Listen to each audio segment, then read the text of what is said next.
we are going to get started on making our chicken dumplings. I'm going to be using these gyoza wrappers, and we have 1 pound of ground chicken. To that, I'm going to add 1 teaspoon of sugar right in here.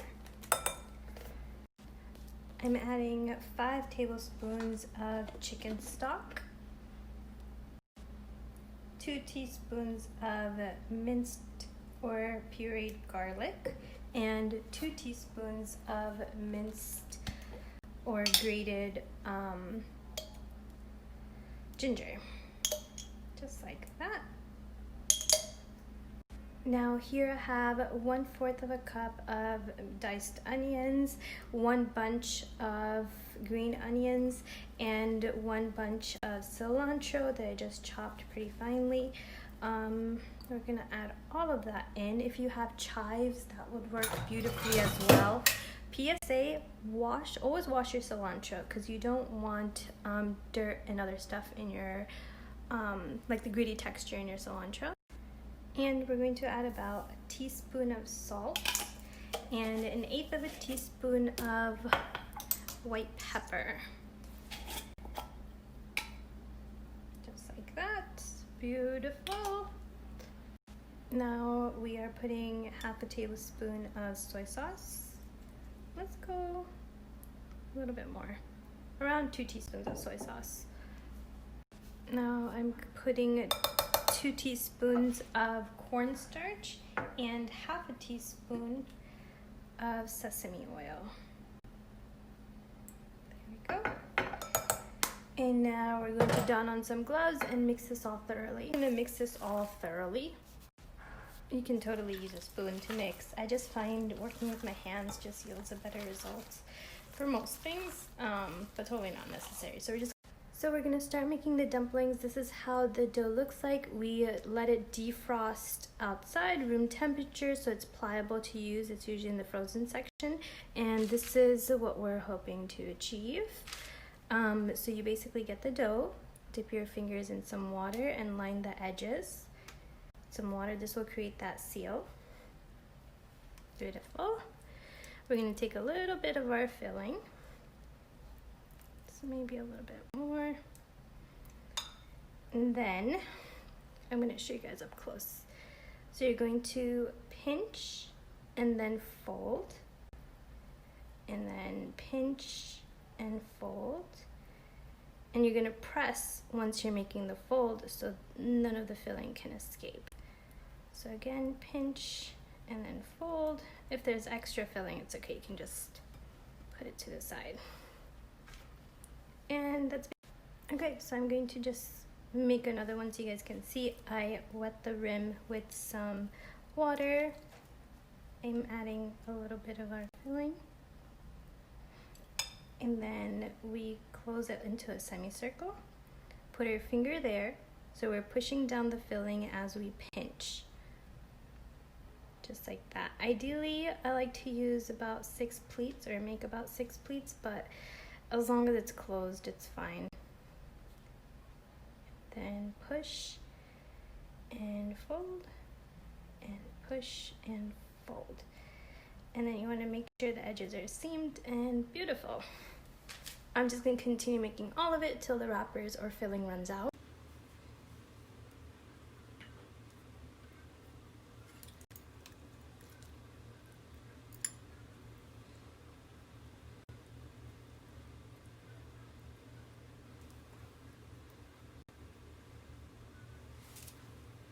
So we ended up making 52 of these dumplings, and we have just a little bit of filling left, so it ended up being almost perfect.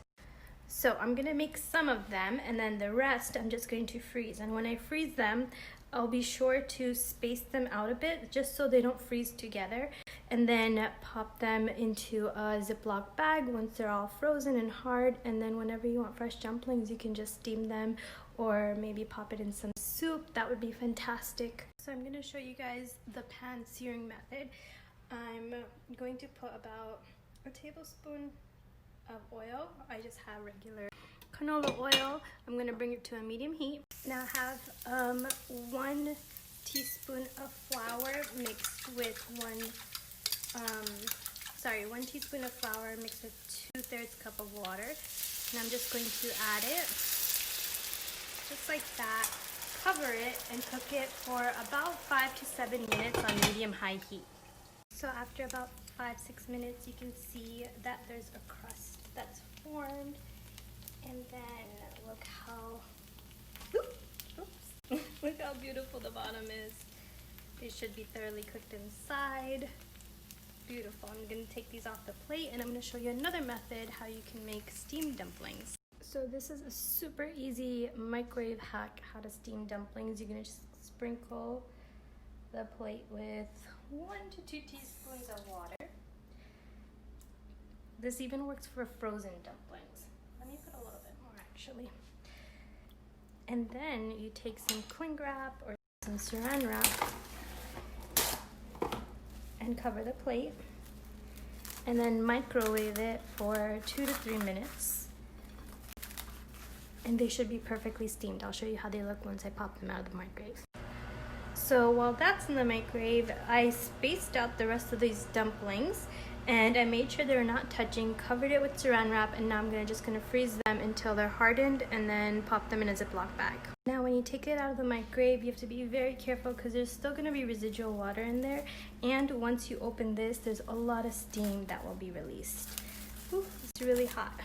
Okay, and let me cut one open for you guys. Okay, just so I can show you guys that it's perfectly cooked inside, I put it for 2.5 minutes. Beautiful, and it smells amazing. Now I'm gonna get started working on the dumpling sauce, the gyoza sauce. So we have a ton of things going in here. We have 1/8 cup of soy sauce. We're going to put in 1/2 teaspoon of crushed red pepper. If it's too spicy for you, you can always leave that out if you want. We're going to use 1 teaspoon of pureed ginger. This is 1/2 teaspoon, so I'm using 2. And then about 1/4 teaspoon, 1/8 teaspoon. I like ginger, so I'm just doubling it, of ginger puree. And then we have some sriracha, about 1/2 teaspoon of sriracha. Again, if you can't handle spice, you can totally leave that out. We're gonna put about 1/4 teaspoon of chili garlic sauce. And then this is I have 1/2 teaspoon of oyster sauce, 1/2 teaspoon of hoisin sauce. Let's measure that in there. There we go.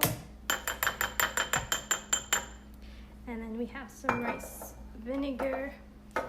We're gonna use 1/2 tablespoon of that. So yeah, 1/2 tablespoon of this. I'll use that to mix. 1/4 teaspoon of sesame oil.